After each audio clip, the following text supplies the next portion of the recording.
PM Modi has said women are the real leaders of India's dairy sector and have a 70% representation in the workforce. Meghalaya Chief Minister Conrad Sangma today informed the House that MPSC would be revamped, even as he added that there are more than 1,300 vacant posts.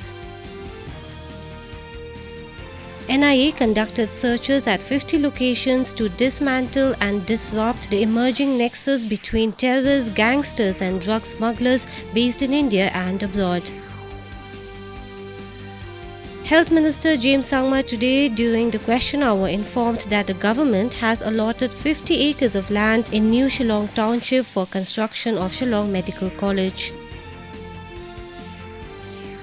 India has handed over the 12th consignment of humanitarian aid comprising essential medicines and equipment to Ukraine.